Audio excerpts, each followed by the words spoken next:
The northern territories of Valderon were merciless in winter. Snow fell in curtains so thick a man could lose his way between his doorstep and his barn, and the cold possessed teeth sharper than any blade forged in a smithy. It was in this season of ice and death that Alpha King Magnus rode through the borderlands with his guard, inspecting the outlying villages that depended on him for protection he could not always provide. He was a king who inspired both respect and the kind of fear that comes from witnessing what a man becomes when everything he loves has been taken from him. 40 years old, with shoulders still broad despite the weight they carried, and hair the color of wheat touched by early frost. His eyes were gray like storm clouds that had forgotten how to break. Magnus commanded attention wherever he went, though he took no pleasure in it.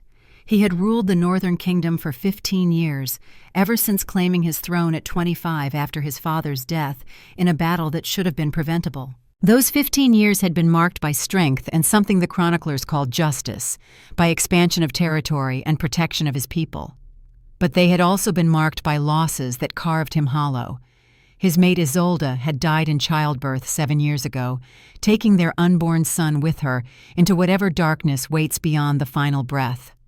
The healers had warned them against another pregnancy. Her body had barely survived the first stillbirth 2 years before. Magnus had made the choice anyway. Duty demanded an heir. The council had insisted. He had valued lineage over her life, and that truth sat in his chest like a stone he could neither swallow nor spit out. Since that day, Magnus had ruled alone, keeping everyone at a careful distance, letting no one close enough to hurt him again or close enough for him to hurt them with his decisions. The council pressured him constantly to remarry, to produce heirs, to secure the succession. He ignored them all. His heart had turned to something harder than stone, something that did not break because it had already shattered into pieces too small to break further. He had no intention of risking another life for the sake of bloodline and crown. But fate, as it often does with men who think they have learned all its lessons, had other plans waiting in the snow. The village of Frostmere lay at the edge of his territory, a small settlement of farmers and hunters who worked the frozen land with the kind of stubborn determination that Magnus recognized in himself. His patrol reached it 2 hours past dawn, expecting to find smoke rising from chimneys and people going about their morning routines. Instead, they found the particular silence that comes after violence has finished its work and moved on. The village had been destroyed, homes burned to ash and timber, bodies scattered in the snow, frozen in their final moments of terror like sculptures carved by a mad artist. The attack had come recently within the last day, judging by the blood that still stained the white ground red in patches that had not yet frozen solid. Magnus had seen battlefields. He had walked through the aftermath of raids and skirmishes and full-scale wars. This was different. This was not soldiers dying for a cause. This was slaughter for the sake of slaughter itself. "Rogues," one of his guards said, kneeling to examine claw marks on a wooden post that still stood among the ruins. A large pack of them, judging by the tracks, maybe 30 or 40. Magnus's jaw tightened until his teeth ached. Rogue attacks had increased in recent months. Packs of wolves who had abandoned civilization and pack bonds entirely, becoming little more than beasts wearing human skin when it suited them. They raided villages for food and sport, killing without mercy because mercy was one of the things they had abandoned, along with their humanity.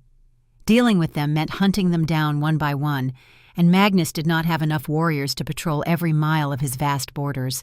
"Search for survivors," he ordered, his voice carrying across the ruined village with the weight of command that came from 15 years of giving orders he wished he did not have to give. "And prepare pyres for the dead. They deserve proper rites." His guards spread out through the destruction, checking every home, every building, every pile of debris that might hide a person clinging to life. Magnus walked through it all with the familiar weight settling on his shoulders like a cloak made of guilt. This was the burden of kingship that they did not sing about in the halls, the knowledge that he could not protect everyone, that his borders were too vast and his enemies too numerous and his warriors too few, that somewhere, every day, people who trusted him to keep them safe were dying because he had chosen to put his soldiers somewhere else. He recognized some of the faces in the snow. A farmer who had petitioned him 2 years ago about water rights, a hunter who had brought a fine elk to the palace as tribute last autumn, a woman who had baked bread for his guards when they passed through on patrol, people he had promised, implicitly by wearing the crown, to protect, people he had failed. Magnus was turning to join the search when he heard it, a sound so faint he almost missed it beneath the wind, a child's whimper quickly stifled coming from the eastern edge of the village. He moved toward the sound with the steady pace of a man who had learned not to run toward hope because hope had a way of dying when you reached it. His boots crunched in the snow. The sound led him to what had once been a small home on the edge of the village, modest even by Frostmere standards. The roof had collapsed inward, but one wall still stood, creating a pocket of shelter against the elements and perhaps against the eyes of raiders who had already found enough victims. And huddled in that shelter, clinging to each other beneath a torn blanket that might once have been blue, were 3 children. The oldest was a girl of perhaps 6 years, with hair so blonde it was almost white and eyes the color of a summer sky that Magnus had not seen in months. She had her arms wrapped protectively around 2 smaller children, a boy who looked to be 4 with dark hair and darker eyes that watched everything, and another girl who could not have been more than 2 years old with curls the color of honey and a thumb planted firmly in her mouth. All 3 were covered in soot and blood, though Magnus could not immediately tell if the blood was theirs or belonged to others who had not been as fortunate. The older girl saw him and pulled her siblings closer, her small body tensing to fight or flee despite being half frozen and clearly terrified. Her chin came up in a gesture of defiance that Magnus recognized from his own mirror on the hardest mornings. She was ready to die protecting them, 6 years old and already a warrior in the only way that mattered. "Peace," Magnus said softly, crouching down to make himself less threatening despite being an Alpha King in his prime, facing children who could not possibly hurt him. "I am not here to harm you. I am Magnus, king of these territories. You are safe now." The girl did not relax. Her voice came out steady despite the trembling of her small body. "The monsters came. They killed everyone. Mama told us to hide. We hid." Magnus felt something crack in the ice that had formed around his heart over 7 years of winter. This child had watched her world end, had kept her siblings alive through the night in temperatures that could kill grown men, had faced him with her chin raised and her fear pushed down into some deep place where it could not control her. 6 years old, and already understanding that courage was not the absence of fear, but the decision to act despite it. "Your mama was very brave," he said, meaning it. "And so are you. What is your name?" The girl hesitated, weighing whether giving him her name was giving him power over her. Finally, she spoke. "Kara. This is my brother Daemon and my sister Lyra." The boy, Daemon, peered at Magnus with wide eyes that seemed to be cataloging everything about him, measuring and assessing in a way that was unsettling in someone so young. He said nothing. The toddler, Lyra, made small, distressed sounds around her thumb but did not cry. She had probably cried herself out hours ago. Magnus could see that all 3 children bore the scent markers of shifter blood. They would grow to be wolves like him, like all the people of Valderon, but they were years away from their first transformation. Vulnerable and defenseless in a way that adult shifters never were. Easy prey for the rogues who had destroyed their home and everyone they knew. "Are there others?" he asked gently, though he already knew the answer from the way Kara's arms tightened around her siblings. "Anyone else who might have survived?" Kara shook her head. A single tear traced down her dirty cheek, cutting a clean path through the soot. "Just us. Everyone else is gone." Magnus stood slowly, his mind working through options with the tactical precision that had kept him alive through countless battles. The proper protocol would be to take the children to the nearest settlement, find distant relatives or pack members willing to adopt them, ensure they were cared for within the existing system that handled such tragedies. It was efficient. It was practical. It was what a good king would do. But as he looked at these 3 orphans, at Kara's fierce protectiveness, at Daemon's quiet terror, barely held in check, at little Lyra's innocence already shattered, he found himself making a different choice. The kind of choice that had nothing to do with being a king and everything to do with being a man who remembered what it felt like to be young and terrified and alone in a world that had just proven itself capable of taking everything. "Come with me," he said, extending his hand toward Kara. "All of you. I will take you somewhere warm and safe." Kara studied his hand for a long moment. Magnus could see her weighing her limited options. Stay in the ruins and freeze or starve. Trust this stranger who might be lying or might be sincere. She was 6 years old and making decisions that adults should not have to make. Finally, she uncurled one arm from around her siblings and placed her small, cold hand in his. Her voice came out as barely a whisper. "Okay, but I stay with Daemon and Lyra. We stay together. That is the only deal." "You stay together," Magnus promised, closing his hand gently around hers. "Always." He gathered all 3 children. Kara walked beside him, refusing to be carried despite the way her legs shook with exhaustion and cold. Daemon he lifted onto one arm, the boy stiff and silent against his chest. Lyra he carried on the other arm, and she fell asleep almost immediately, her small body recognizing safety, even if her mind could not quite process it yet. Magnus wrapped them all in his own fur cloak, heavy enough to shelter 3 small children from the cutting wind. He carried them back to where his guards waited among the ruins. The men stared in surprise at their king holding 3 filthy, traumatized children, but none dared question him. They had learned over 15 years that Magnus made his own decisions and explained himself to no one unless he chose to. "We ride for the palace," Magnus said, his voice brooking no argument. "Now." One of his senior guards, a grizzled wolf named Thorn, who had served since Magnus's father's time, cleared his throat carefully. "My lord, should we not seek placement for the children at the next village? There are proper channels for orphans, procedures." "They come with me," Magnus said, each word dropping like a stone into still water. "That is my decision."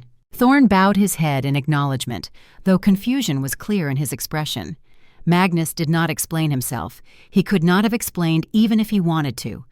All he knew was that looking at these 3 children, seeing their need and their courage and their terror, had awakened something in him that he thought had died with Isolde. Some capacity for caring about more than duty and borders and the endless grind of ruling. Some part of himself that could still feel protective without feeling guilty about the protection he could not provide everywhere at once. He lifted all 3 children onto his horse, settling Kara in front of him and holding Daemon and Lyra secure on either side. They were so small, so impossibly fragile against the massive warhorse bred to carry an Alpha King into battle. Magnus wrapped them in his cloak again and urged his mount northward toward the palace, the winter wind at his back and 3 small hearts beating against his chest. Behind them, the ruins of Frostmere smoldered in the snow. His guards would remain to give the dead their rights and investigate what could be learned about the rogue pack's movements. Ahead lay a future none of them could have anticipated. But in that moment, as Kara finally let herself relax against Magnus's solid presence, as Daemon's trembling began to ease in the warmth of the cloak, as Lyra slept with her head tucked against the king's shoulder, something fundamental shifted in the northern kingdom. The Alpha King, who had sworn never to open his heart again after losing everything, had just chosen to bring home 3 orphans, and the realm would never be the same. The ride took 6 hours through increasingly heavy snow. Magnus did not stop to rest despite his guard suggesting it twice. The children needed shelter and warmth more than he needed comfort. Kara stayed awake the entire journey, her head swiveling to watch the landscape pass, as if memorizing landmarks in case she needed to find her way back. Daemon dozed fitfully, jerking awake at every loud sound. Lyra slept deeply, the sleep of a child who had been terrified for so long that unconsciousness was the only escape. Magnus found himself talking to them in low tones, pointing out features of the land they passed through. That forest to the east held the best deer hunting in autumn. That ridge marked the boundary where his territory ended and the wild lands began. That frozen stream would run clear and cold come spring, good for fishing. He did not know why he was telling them these things. Perhaps because silence felt too heavy. Perhaps because he wanted them to know they were not being taken somewhere terrible. Perhaps because talking kept his own mind from dwelling on what he had just done and what it might cost them all. As the palace came into view, rising from the mountainside like a fortress carved from ice and stone, Kara drew in a sharp breath. "It is so big. It is home," Magnus said, surprising himself with the words. "Or it will be, if you let it be." The palace was a place of power and grandeur, with great halls heated by massive fireplaces and windows that looked out over the entire kingdom. Magnus had lived there his entire life, first as a prince learning to fight and rule, then as a king bearing the weight of both crown and grief. But it had not felt like a home since Isolde died. It had been a castle, a seat of power, a place where he worked and slept and existed, not a home. The arrival of 3 small children changed everything immediately. The palace staff scrambled into motion the moment Magnus rode through the gates with unexpected passengers. Servants rushed to prepare rooms, to find clothing small enough to fit children, to heat water for baths and prepare food that young ones would eat. Magnus's housekeeper, a stern woman named Maren, who had served his family for 40 years and who feared nothing except perhaps the king's rare displeasure, took one look at the filthy, traumatized orphans and immediately took charge with the efficiency of a general marshalling troops. "They need baths, food, and sleep in that order," she declared, already ushering the children toward the private chambers while shooting Magnus a look that promised a conversation later. "And you, my lord, need to explain to the council why you have brought home 3 strays like some sentimental farmer." "They are not strays," Magnus said quietly, the steel in his voice stopping Maren mid-step. "They are under my protection now. That makes them royal wards. Treat them accordingly." Maren's expression softened slightly. She had served Magnus since he was born. She had held him when his father died. She had been there when Isolde passed. She knew him better than anyone alive.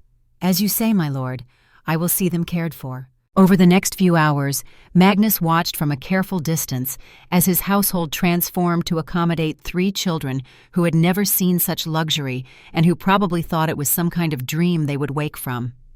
Kara was bathed and dressed in a simple wool dress that hung too large on her thin frame, making her look even smaller. Daemon was given warm clothes and soup that he ate with the single focused intensity of a child who had been too hungry for too long. Little Lyra cried when separated from her siblings for her bath, but calmed when assured they were just in the next room. By evening, all 3 were clean, fed, and installed in a suite of rooms adjacent to Magnus's own chambers. Maren had found beds and blankets, and even a few old toys from when Magnus himself had been a child. Things he had forgotten existed in the palace's vast storage. The rooms were warm and safe and as comfortable as any noble child could wish. But luxury meant nothing to children who had spent the previous night hiding in ruins listening to their neighbors die. Magnus stood in the doorway of their room as the sun set, watching as Kara tucked Daemon and Lyra into one of the beds. All 3 chose to sleep together rather than in separate beds, seeking comfort in proximity. They were quiet, exhausted beyond words. But just as Magnus turned to leave them to their rest, Kara's small voice stopped him. "Will you be here in the morning?" The question hit him harder than any blade ever had. It was asked without accusation or manipulation, just a child's desperate need to know if the safety she felt was temporary or if it might possibly last until sunrise. Magnus knelt beside the bed, bringing himself to eye level with 3 pairs of eyes that had seen too much too soon. "I will be here. You are safe now. No one will harm you while I draw breath." "Mama used to say that," Kara whispered, her voice small and uncertain in the dim lamplight. "She said we were safe, but the monsters came anyway." Magnus reached out slowly, giving her time to pull away if she wanted to, and gently touched her shoulder. "I cannot promise that bad things will never happen. The world is cruel and unpredictable, and there are threats I cannot always prevent. But I can promise that I will do everything in my power to protect you, all 3 of you. That is my word as a king, and more importantly, as the man who brought you home." Kara studied him for a long moment with eyes far too old for her young face. Then she nodded slowly. "Okay, I believe you." She lay down between her siblings, and within minutes, all 3 children were asleep, their breathing evening out into the deep rhythm of exhaustion, finally given permission to rest.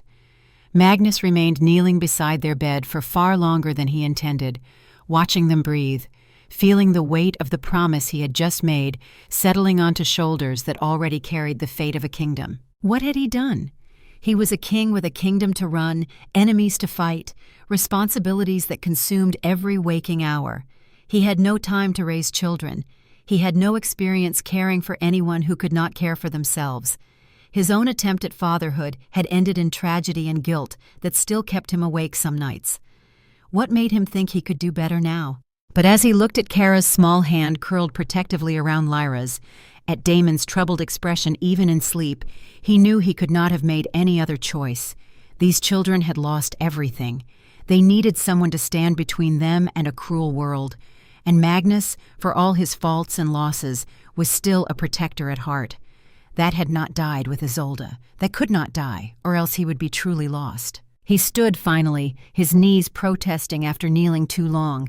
He dimmed the lamp, but left the door cracked so they would not wake in complete darkness. Then he made his way to his own chambers, where he knew difficult conversations awaited. His council had already assembled in his private receiving room.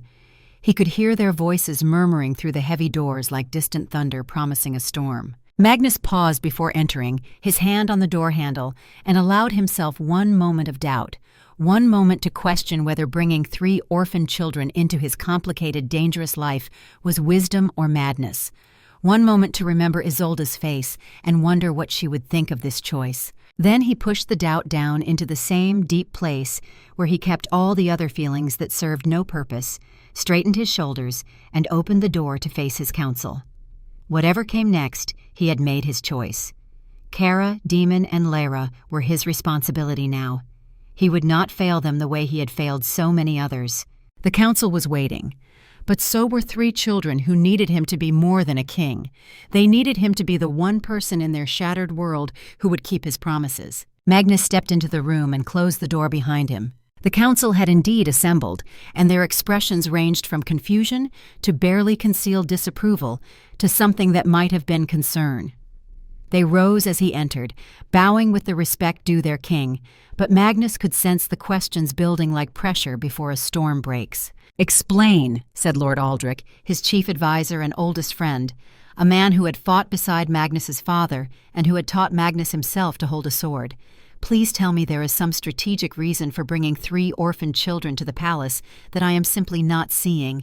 Magnus poured himself wine from the sideboard, taking his time with the ritual. The silence stretched. Let them wait. Let them wonder. He was king, after all, and some decisions required no justification beyond the making of them. "There is no strategy," Magnus said finally, his voice flat and brooking no argument. "There is only necessity." "My lord," another council member spoke up, a younger man named Osric who managed the kingdom's military forces and who had never known a world where Magnus was not king. "With respect, there are proper channels for dealing with orphans. Foster families, pack adoptions, settlements that specialize in caring for displaced children. Why bring them here to the royal palace? Because they needed protection, and I was there to provide it." Magnus set down his wine glass with careful precision. "But you are the king," Osric protested, leaning forward in his chair. "You cannot simply adopt every orphan you encounter. Your duty is to the realm, to securing the succession, to maintaining stability and strength." "Do not," Magnus said softly, but with enough steel in his voice to make every man in the room fall silent, "presume to tell me what my duty is. I have bled for this kingdom. I have sacrificed for it. I have buried my father and my wife and my unborn son for it.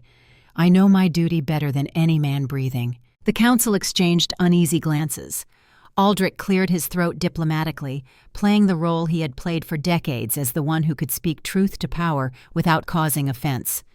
"Magnus, no one questions your authority or your compassion, but we must think practically.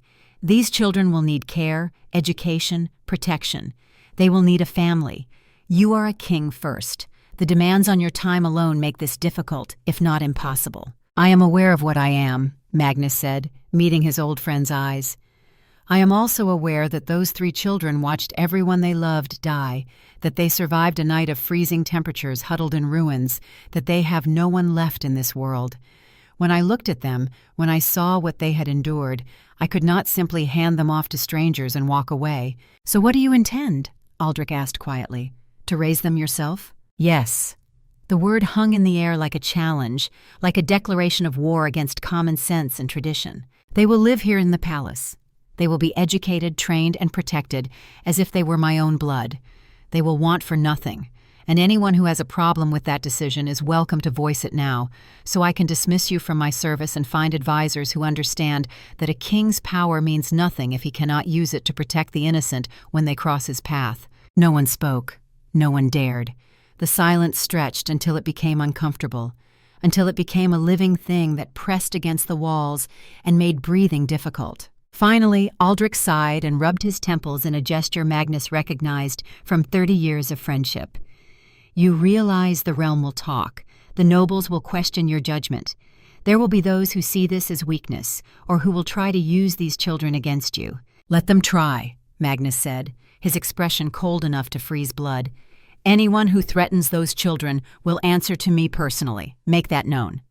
Another council member, an elderly woman named Silva, who managed the kingdom's diplomatic relations and who had survived 4 different kings through wisdom and careful speech, spoke up thoughtfully. If you are determined to do this, my lord, then we should frame it properly. Announce that you have taken the children under royal protection, that they are wards of the crown.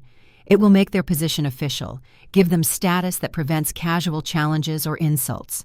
Good, Magnus said. Draft the proclamation. It will be announced tomorrow. The discussion continued for another hour. Silva proposed creating a formal household structure for the children with assigned caretakers and structured schedules. Osric argued for beginning basic training immediately, even at their young ages, to prepare them for the dangers of a world that had already proven itself cruel.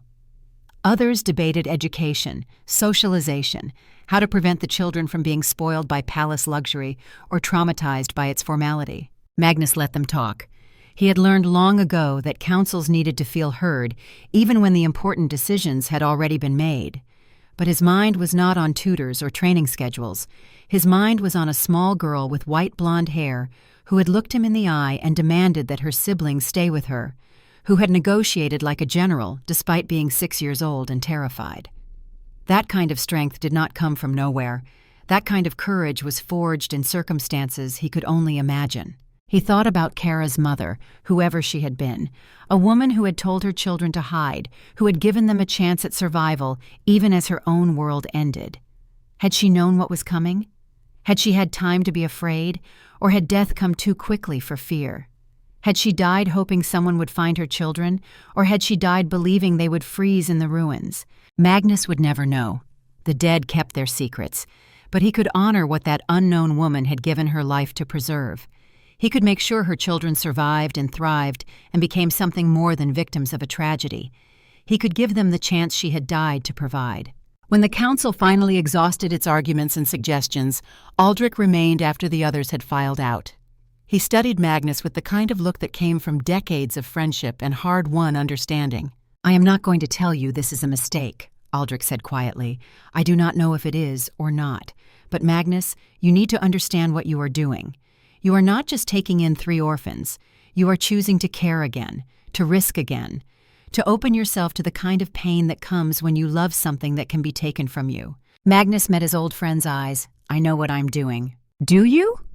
Aldrich leaned forward. Because these children have already gotten under your armor, I saw the way you looked at them, the way you promised them safety, the way you carried them here like they were precious cargo. If something happens to them, if you fail them somehow, it might break you in ways that losing Isolde did not. Because this time, you are choosing it. You are walking into it with your eyes open. Perhaps, Magnus said finally, or perhaps taking care of them is the only thing that can put the broken pieces back together. Perhaps I have been broken long enough, Aldrich. Perhaps it is time to try being whole again, even if it means risking another breaking. Aldrich stood and clasped Magnus's shoulder in the way old soldiers do when words are insufficient. Then I will help you. We all will. Those children will have the best tutors, the finest training, and every protection this kingdom can provide. But Magnus, one more thing. What? Do not hide from them. Do not be just their king. They have lost their parents. If you are going to do this, be their father. Not in name, but in truth. That is what they need. Not a powerful protector at a distance, but someone who shows up, someone who stays. Can you do that? Magnus thought about it. Thought about the demands on his time, the endless councils and military decisions and diplomatic necessities. Thought about whether he had room in his carefully constructed life for 3 children who would need more than just safety, who would need attention and patience and presence. I do not know, he admitted, but I am going to try. Aldrich nodded. That is all any father can promise, even kings. He left, and Magnus was alone in the council chamber with his thoughts and his doubts and his determination.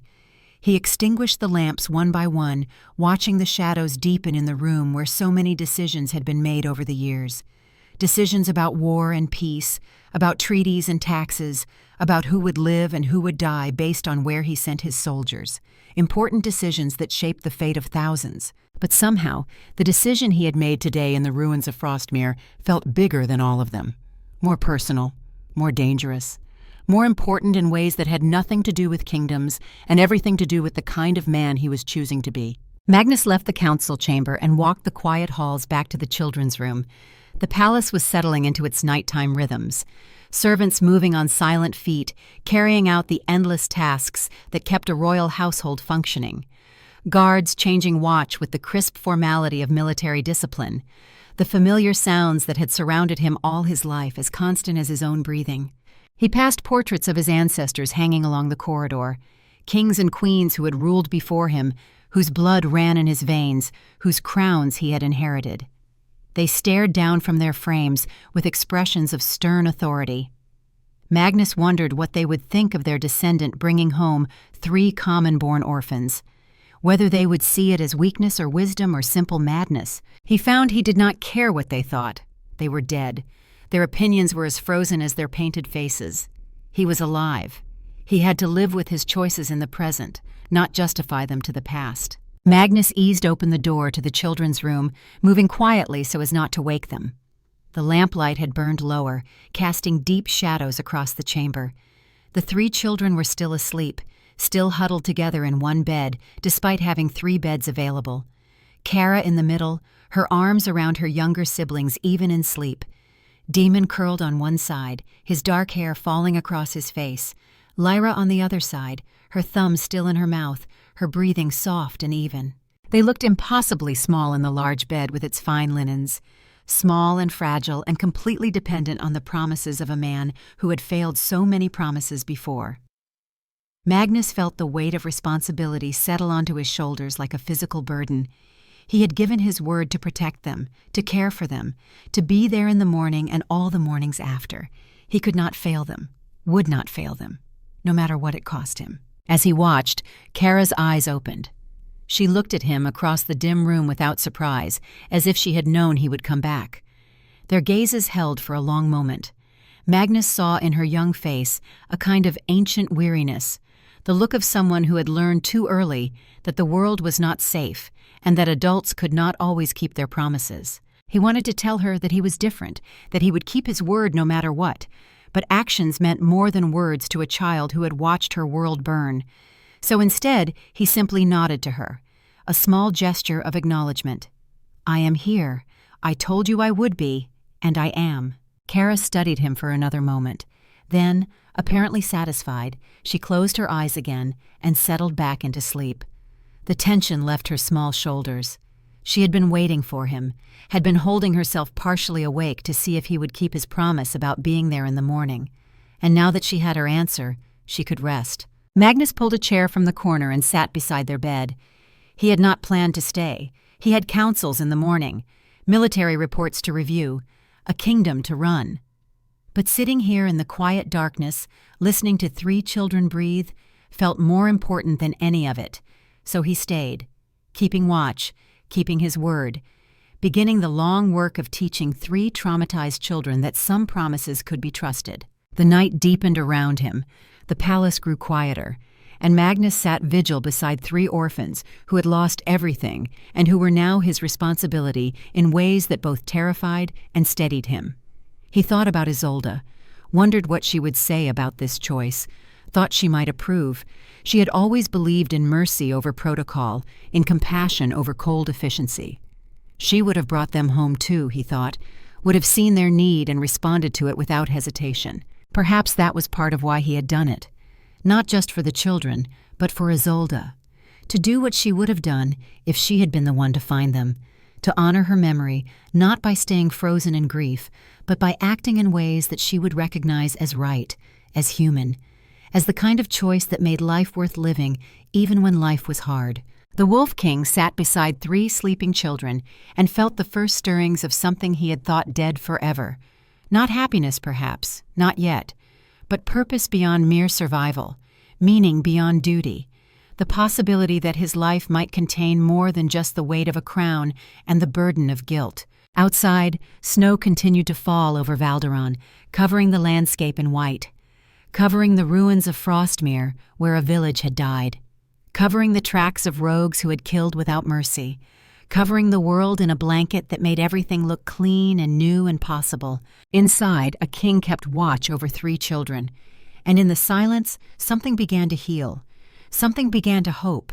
Something began to believe that perhaps broken things could be made whole again if you were willing to try, if you were willing to care, if you were willing to make promises you might not be able to keep but would die trying to honor. Magnus sat through the long winter night, and when dawn came, pale and cold through the windows, he was still there, keeping his word, being present, beginning the work of being not just a king, but a father to 3 orphans who needed him to be both. The story was just beginning, but the first oath had been kept, and in a world of broken promises and shattered trust, that meant everything. The first weeks were difficult in ways that no amount of royal resources could easily solve. Kara, Daemon, and Lyra struggled to adjust to their new home with the kind of silent determination that broke Magnus's heart more thoroughly than any tears could have. Everything was too big, too grand, too overwhelming. The palace had more rooms than the entire village of Frostmere. There were servants everywhere, nobles who stared at them with curiosity or barely concealed disdain, routines and protocols they did not understand and could not predict. Kara bore it all with her characteristic fierce determination, acting as both sibling and protector to Daemon and Lyra, despite being only 6 years old herself. She made sure they ate properly, that they stayed together, that they did not wander into places they were not supposed to be. But Magnus could see the weight of responsibility crushing her small shoulders, could see the way she never quite relaxed, always watching for the next threat, the next monster, the next moment when safety would prove to be an illusion. Daemon was quieter, more withdrawn than even his naturally reserved personality suggested. He spoke rarely, and when he did, it was usually only to his sisters. At night, he had nightmares that woke the entire wing of the palace, screaming about monsters and blood and darkness. Maren would sit with him until he calmed, humming old lullabies that had soothed Magnus himself as a child. But the boy's trust was slow to return, as if some part of him had learned that the world was fundamentally unsafe, and no amount of comfort could convince him otherwise. Lyra, being only 2 years old, adapted more easily in some ways and struggled more in others. She cried for her mother in moments of confusion, reaching for someone who would never come, calling out Mama in a voice that made the servants turn away to hide their own tears. But she also laughed when the palace dogs played with her, and gradually began to recognize Magnus as someone safe, someone who meant his promises. Magnus himself was learning as he went, which was a disconcerting experience for a man who had ruled a kingdom for 15 years. He had no experience with children beyond his own brief, tragic attempt at fatherhood, a loss that still felt raw despite 7 years of trying to bury it beneath duty and distance. He worked with his council during the day, managing the endless demands of kingship, dealing with border disputes and trade agreements, and the 1,000 small crises that required a king's attention. But he made sure to take meals with the children, to check on them before they slept, to be a constant presence, even when he did not always know what to say or do. It was Aldrich who first suggested they needed more than just Magnus's well-meaning but sporadic attention. "They need structure," his old advisor said one afternoon, as they reviewed military reports in the council chamber. "Routine, someone who can be with them consistently, not just when you can spare time between running a kingdom." "I am doing my best," Magnus said, hearing the defensiveness in his own voice and hating it. "I know you are, but your best is spread across too many responsibilities. These children need someone whose primary duty is their welfare, someone who understands both care and discipline, someone who can be there when you cannot." Magnus set down the report he had been reading without actually absorbing any of its contents. "What are you suggesting?" Aldrich leaned back in his chair, choosing his words with care. "You have a captain of the guard, a woman who is both fierce warrior and surprisingly gentle when the situation requires it, someone the children might respond to, someone who, if I am not mistaken, you already trust more than almost anyone alive." Magnus felt his jaw tighten. Sarah is captain of my personal guard. Her duty is protecting me, not nursemaiding children. Is it? Aldrich's expression suggested he knew more than he was saying. Or is her duty whatever her king requires of her? And right now, Magnus, those children need protection more than you do. Protection not from blades and arrows, but from the kind of trauma that breaks people from the inside. Sarah knows trauma. She knows loss. She lost her husband 3 years ago, if you recall, in the same battle where you nearly died yourself. Magnus remembered. Captain Theron had thrown himself between Magnus and a rogue's blade, saving the king's life at the cost of his own. Sarah had been a warrior in her own right even then, fighting alongside her husband. She had held him as he died, had whispered words Magnus could not hear, and then had stood up, picked up her sword, and continued fighting with a cold fury that had turned the tide of battle. Afterward, she had never mentioned her grief, had simply continued serving as if nothing had changed. But Magnus had seen the emptiness in her eyes for months after, the way she threw herself into duty as if work could fill the void that loss had created. "You think she would agree?" Magnus asked quietly. "I think she would do anything you asked of her. The question is whether you will ask." "Why do I sense there is more you are not saying?" Aldrich smiled faintly. "Because you have known me for 30 years, and you recognize when I am being diplomatic." "Very well. Plain speech, then.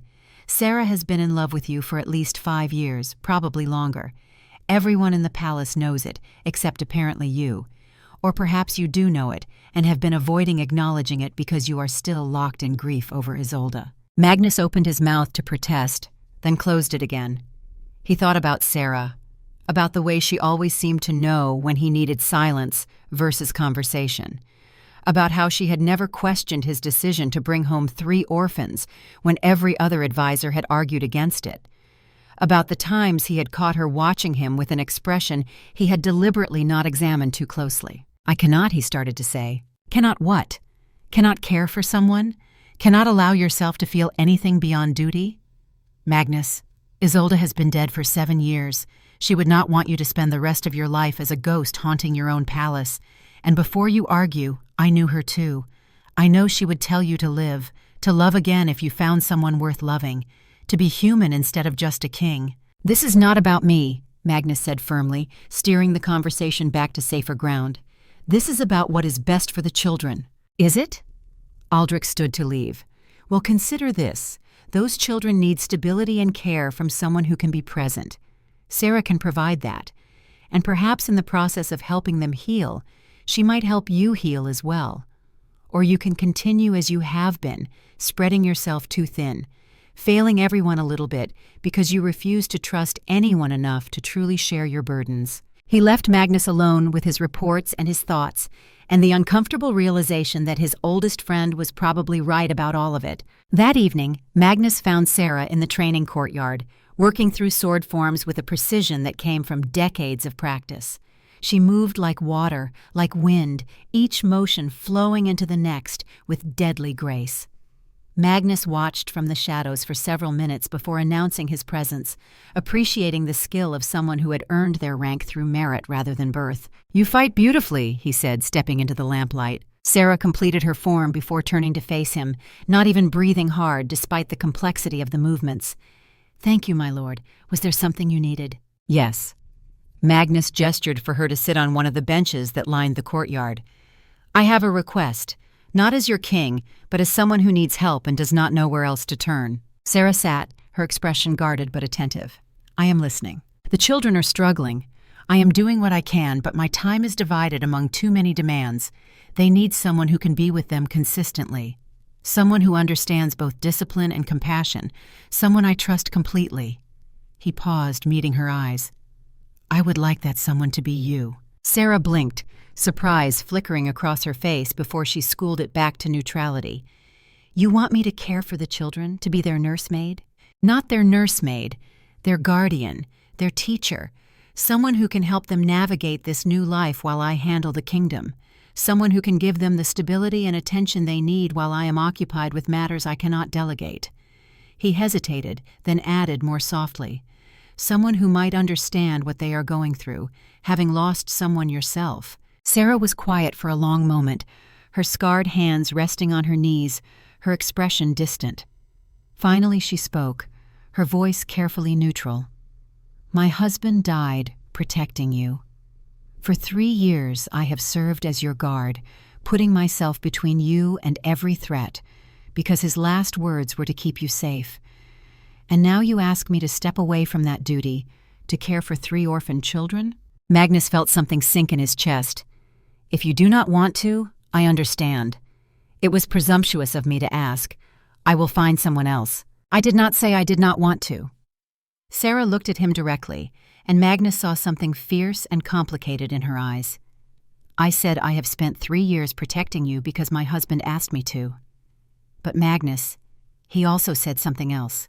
His actual last words were not just keep Magnus safe, they were make sure Magnus does not die alone. I think he saw something in you even then, some tendency toward isolation and grief that he recognized because he had lost people too. She stood and paced to the edge of the courtyard, looking out over the darkening landscape.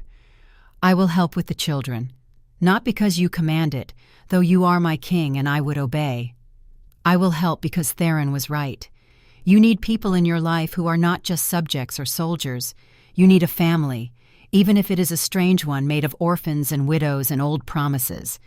And those children need someone who will show up every day, not because it is duty, but because it matters." She turned back to face him. "But I have one condition." "Name it." "Stop hiding from them, from the children and from yourself. You brought them home, but you are still holding yourself at a distance, afraid to truly let them in. I see it in the way you check on them, but do not stay. In the way you provide for them, but do not play with them. In the way you promise safety, but not love. If I am going to help them heal, I need you to be present too. Not just as their king, but as the father you have already begun to be, whether you admit it or not." Magnus absorbed her words like blows to the chest, each one true, each one cutting through the armor he had built around himself. "I do not know if I can be what they need." Sarah stepped closer, her voice gentler but no less firm. "Then learn. We will figure it out together. But Magnus, those children lost their parents. If you are going to replace what they lost, you have to actually be there, fully there. Not just existing in the same palace, but truly present in their lives." He nodded slowly. "You are right. About all of it." He managed a small smile. "Aldrich told me this morning that you were in love with me. I told him he was mistaken." Sarah's expression flickered with something that might have been pain before she controlled it. "And are you so certain he was wrong?" Magnus found he could not answer that question. Not honestly. Not without examining feelings he had deliberately avoided examining. So instead he said, "I am certain that I trust you more than almost anyone alive, and I am certain that those children need you. The rest we can discuss when the world is less complicated. The world is never less complicated, but yes, I will help you with the children, starting tomorrow." She walked past him toward the palace, then paused at the doorway. "Magnus, for what it is worth, Theron was not mistaken about you dying alone, but he also believed you were worth saving.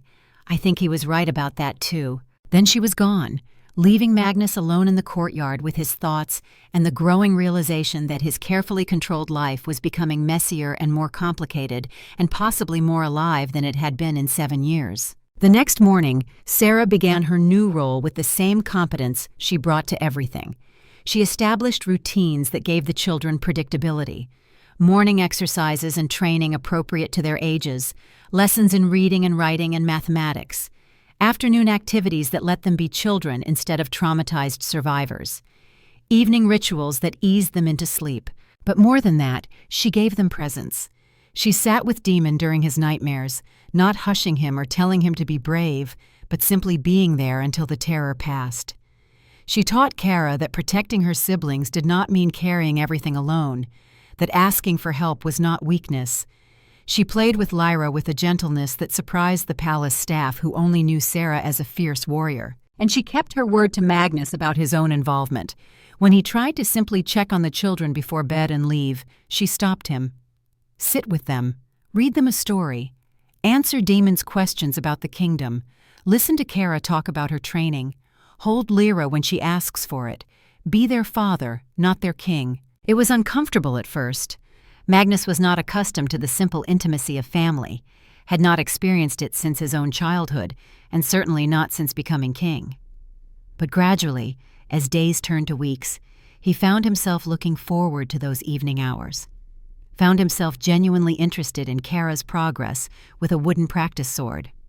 Found himself impressed by Daemon's tactical questions that showed a mind capable of strategic thinking. Found himself charmed by Lyra's toddler logic and her absolute trust that Papa King would fix anything that went wrong. And through it all, Sarah was there, teaching and guiding and showing Magnus by example what it meant to care for children who had already lost too much. He watched her with growing appreciation and something else he was not quite ready to name, the way she moved between warrior and caregiver with ease, the way she never talked down to the children but treated them as people deserving respect, the way she caught his eye sometimes and smiled at something one of them had said or done, sharing a moment of parental amusement that felt more intimate than any words. 6 months after bringing the children home, Magnus woke one morning and realized that his palace finally felt like a home again.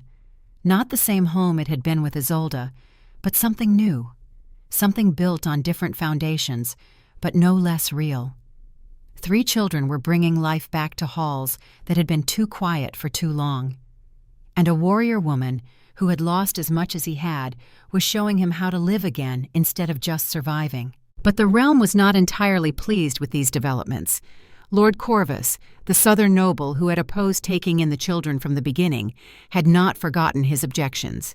He had simply gone quiet, watching and waiting for an opportunity to prove his point that the king had gone soft, that commonborn orphans had no place in a royal household, that Magnus's judgment was compromised by sentiment rather than guided by wisdom. That opportunity came in the form of a rogue attack on the eastern borders, a pack of over 200 wolves, the largest incursion in a decade, threatening 3 villages and a strategic mountain pass.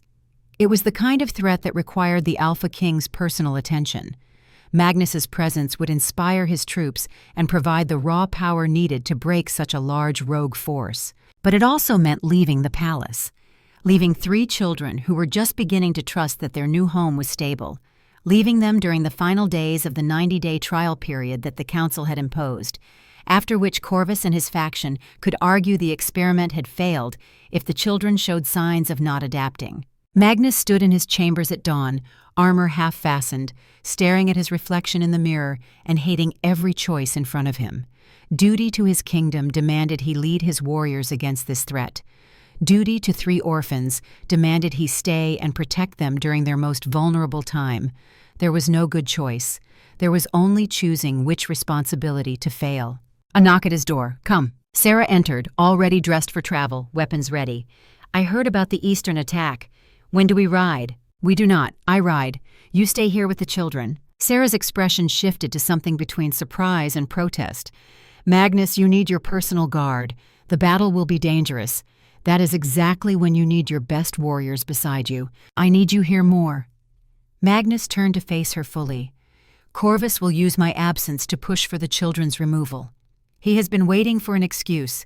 The 90-day trial period ends in 3 days. If I am not here to defend them, if you are not here to protect them and provide evidence of their progress, they could be taken while I am gone. Then send another commander to the eastern border. You are the king. Delegate the battle." "I cannot. An Alpha King leads from the front. My presence will save lives. If I delegate this, more of my warriors will die. But if I go, the children are at risk." "The impossible choice." Sarah stepped closer. "There is a third option. I stay, as you said.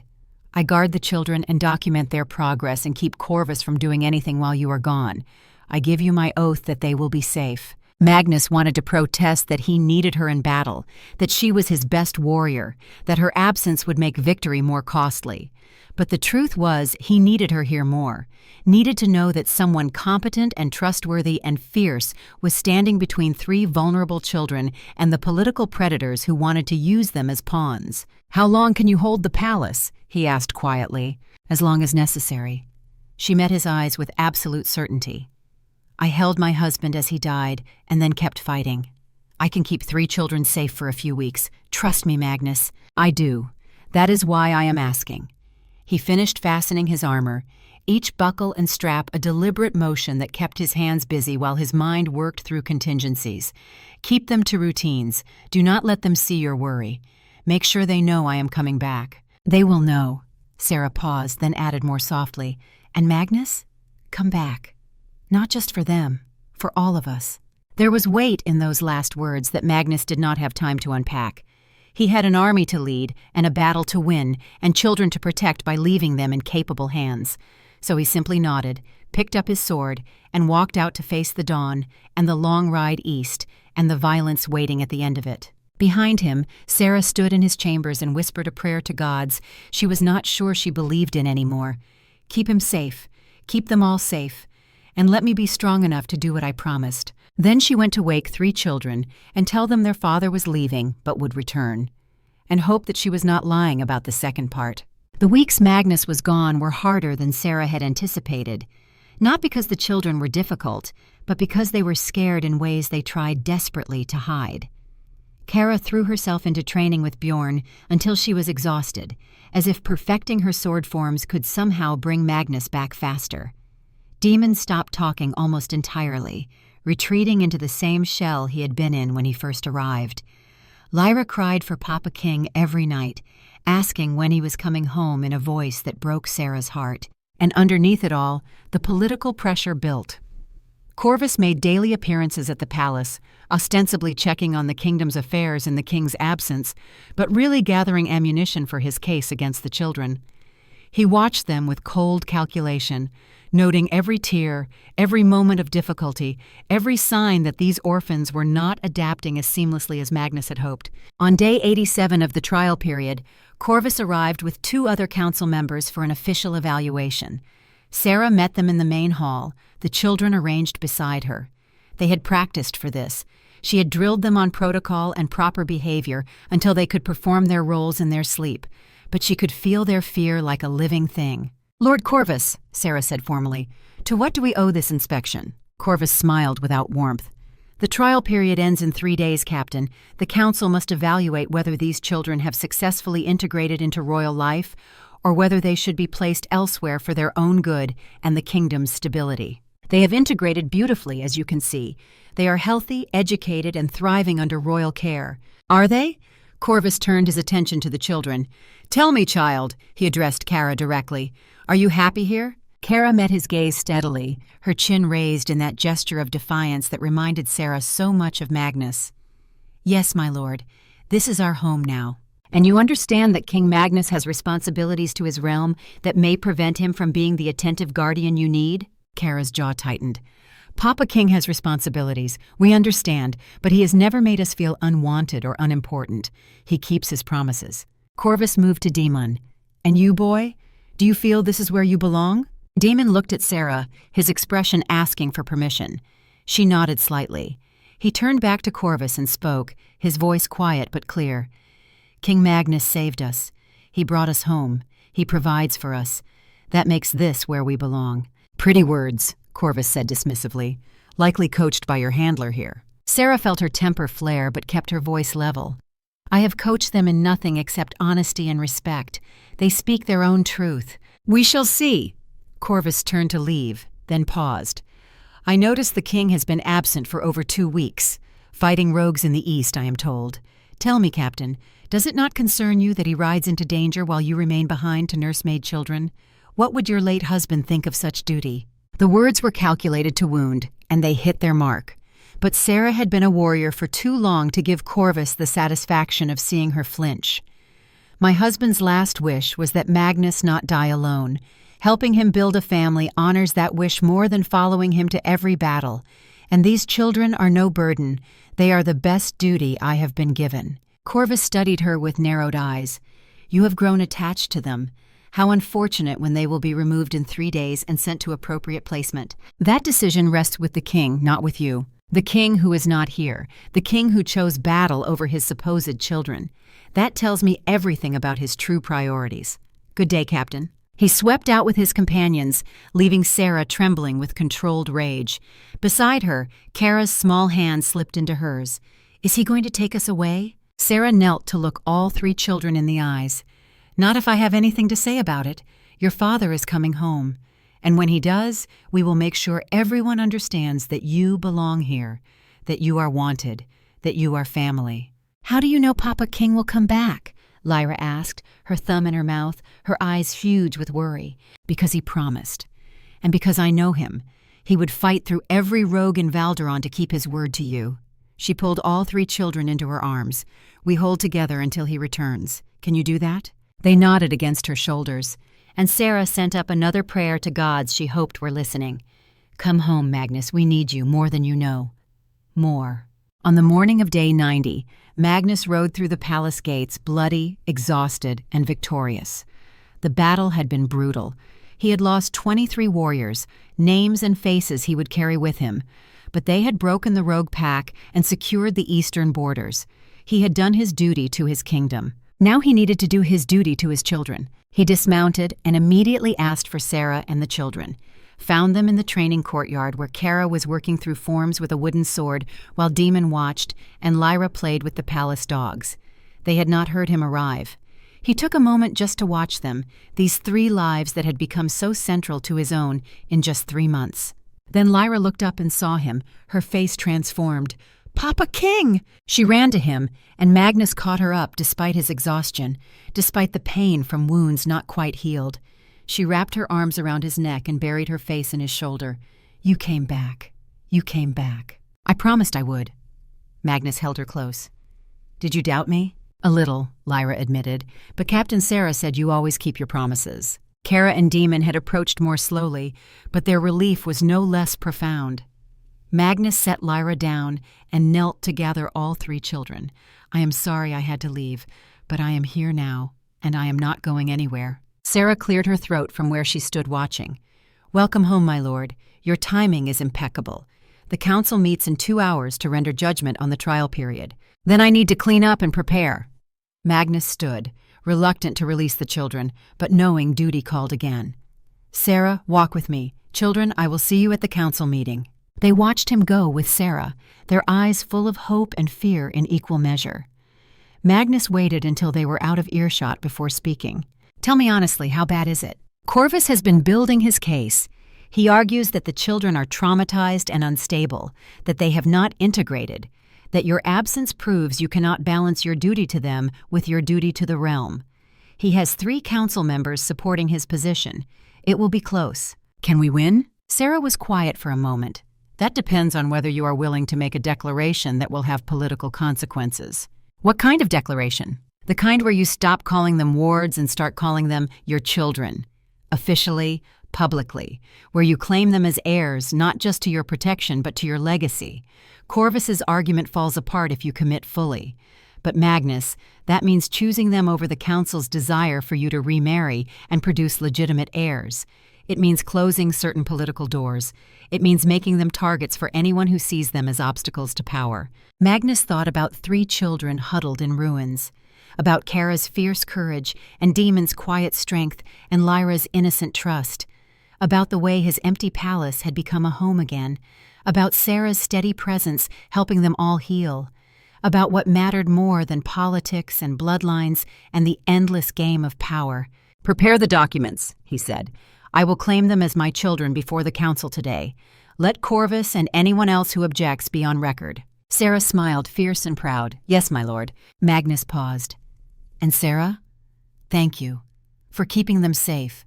For being what they needed while I could not be here. For being what I needed. She met his eyes, and something passed between them that had been building for weeks. Something that acknowledged the partnership they had fallen into, the way they had become a unit caring for 3 children together.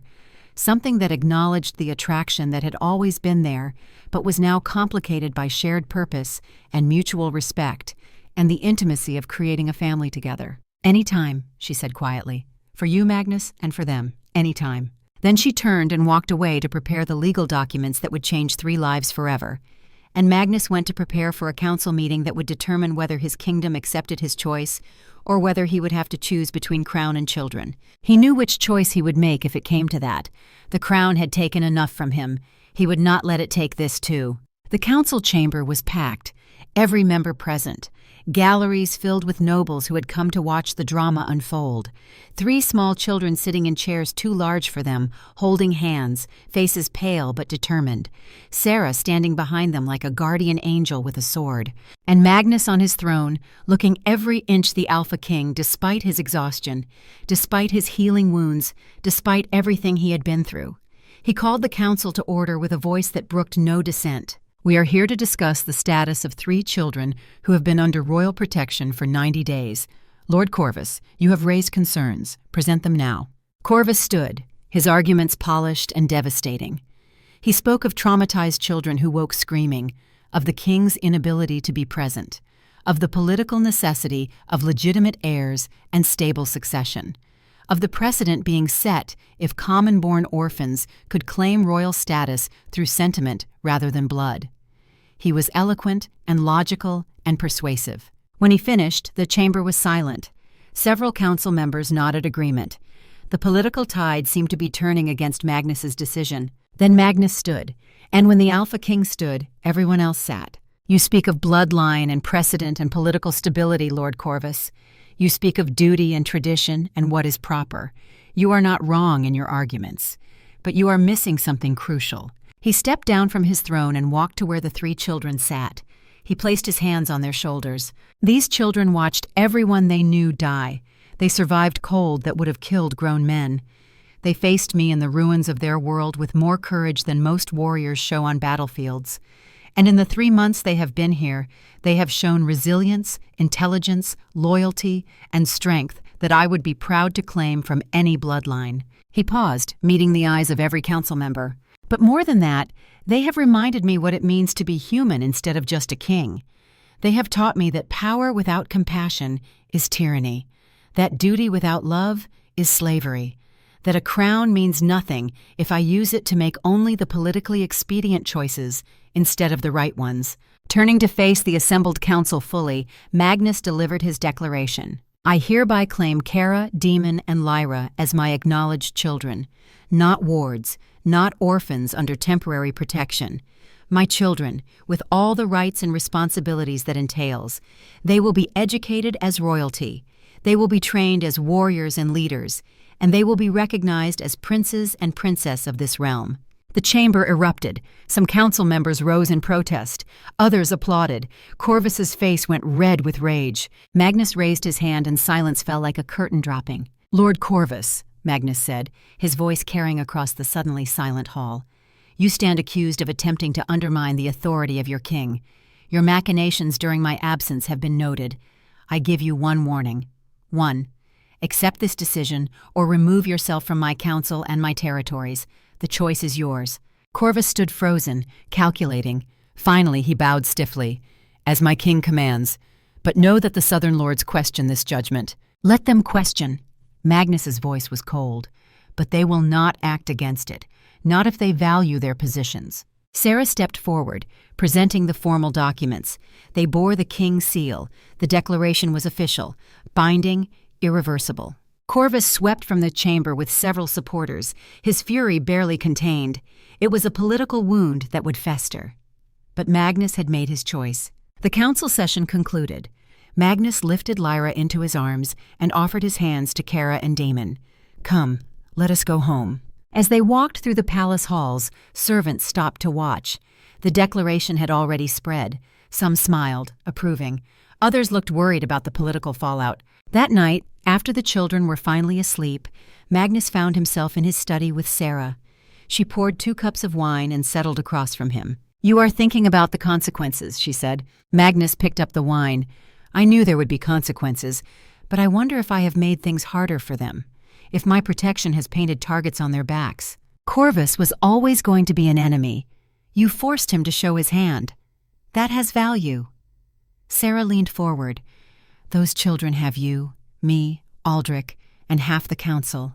They will be protected. Will they? Magnus set down his cup. What if I am making the same mistakes? Choosing what I want over what is safe. Stop, Sarah said firmly. You are not choosing lineage over safety this time. You are choosing love, and that is never a mistake. How can you be sure? Because I see what you cannot. Those children are thriving. They are loved. They have a future. That is what matters. "And you?" Magnus asked. "What do you want in all this?" Sarah met his eyes.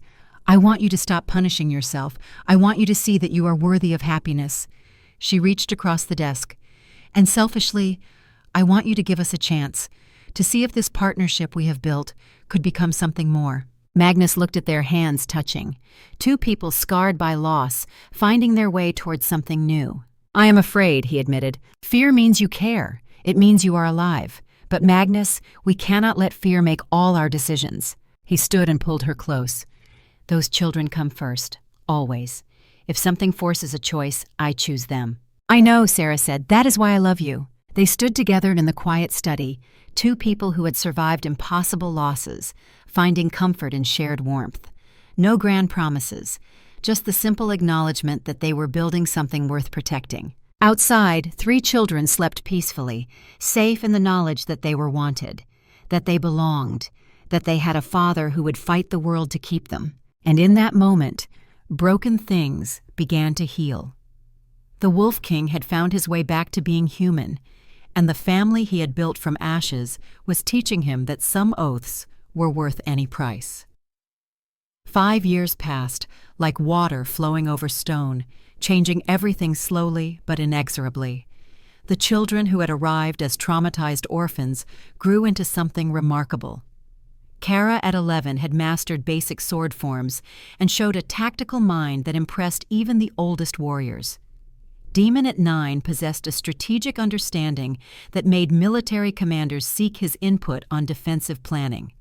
Lyra at 7 could shift to her wolf form with a control most adults struggled to achieve, her white coat flashing through the training grounds like moonlight given shape. But more importantly, they had become a family. Not through blood, but through choice and time, and the thousand small moments that bind people together. Morning training sessions where Magnus worked beside them, not as king but as father teaching his children. Evening meals filled with laughter and stories and the comfortable silence of people who knew each other deeply. Quiet nights when one of them had nightmares and the others gathered close, offering wordless comfort that spoke of unbreakable bonds. And through it all, Sarah had been there. No longer just captain of the guard, though she maintained that title officially. She had become something more essential.